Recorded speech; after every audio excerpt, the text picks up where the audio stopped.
کیا ایلیا جنت میں گیا تھا؟ یسوع مسیح نے کہا کہ اس کے سوا کوئی آسمان پر نہیں گیا تھا۔ تاہم بائبل ہمیں سکھاتی ہے کہ ایلیا اور ہنوک کبھی نہیں مرے بلکہ جنت میں گئے۔ تو اس کی کیا وضاحت ہے؟ میں اپنے تمام دوستوں کو بائبل اسٹڈی چینل میں ویلکم کہتا ہوں۔ میرا نام ناصر جون ہے۔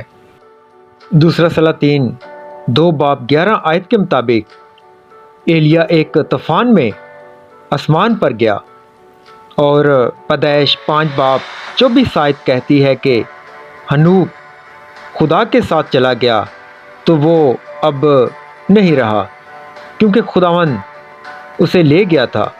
ان دونوں آیات سے ظاہر ہوتا ہے کہ ایلیا اور ہنوک آسمان پر گئے تھے۔ یہ بھی ظاہر ہوتا ہے کہ ابراہیم، اسحاق اور یعقوب سب زندہ ہیں اور آسمان میں خداوند کے ساتھ ہیں۔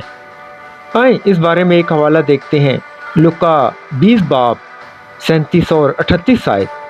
لیکن اس بات کو کہ مردے جی اٹھتے ہیں موسیٰ نے بھی جاڑی میں ظاہر کیا ہے، چنانچہ وہ خداوند کو ابراہیم کا خدا اور اسحاق کا خدا اور یعقوب کا خدا کہتا ہے، لیکن خدا مردوں کا خدا نہیں بلکہ زندوں کا ہے، کیونکہ اس کے نزدیک سب زندہ ہیں۔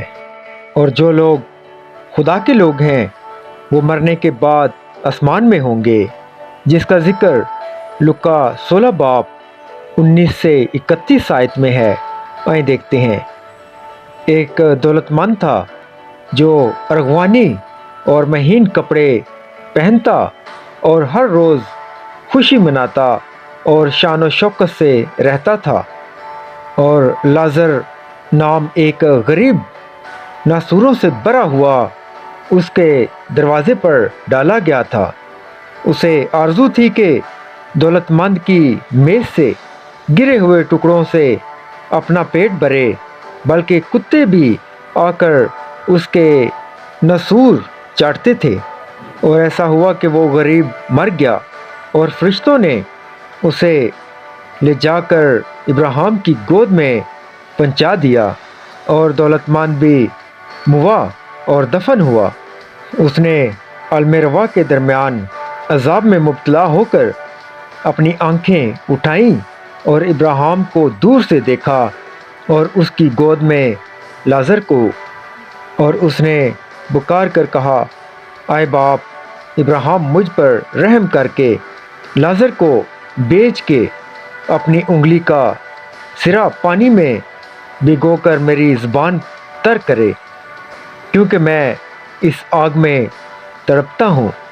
ابراہیم نے کہا، بیٹا، یاد کر کے تو اپنی زندگی میں اچھی چیزیں لے چکا، اور اسی طرح لازر بری چیزیں، لیکن اب وہ یہاں تسلی پاتا ہے اور تو تڑپتا ہے، اور ان سب باتوں کے سوا ہمارے تمہارے درمیان ایک بڑا گڑھا واقعہ ہے، ایسا کہ جو یہاں سے تمہاری طرف پار جانا چاہے نہ جا سکیں، اور نہ کوئی ادھر سے ہماری طرف آ سکے۔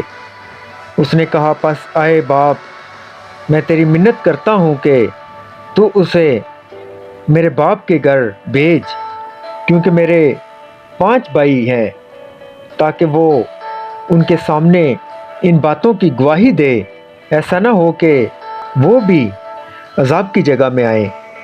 ابراہیم نے اس سے کہا، ان کے پاس موسیٰ اور انبیاء تو ہیں، ان کی سنیں۔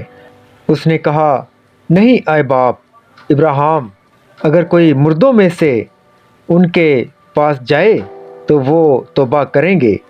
اس نے اس سے کہا کہ جب وہ موسیٰ اور نبیوں ہی کی نہیں سنتے تو اگر مردوں میں سے کوئی جی اٹھے تو اس کی بھی نہ مانیں گے۔ اب لاسٹ میں ہم یسوع مسیح کا قول دیکھتے ہیں، جو کہ یوحنا 3:13 میں ہے، اور آسمان پر کوئی نہیں چڑھا سوائے اس کے جو آسمان سے اترا، یعنی ابن آدم جو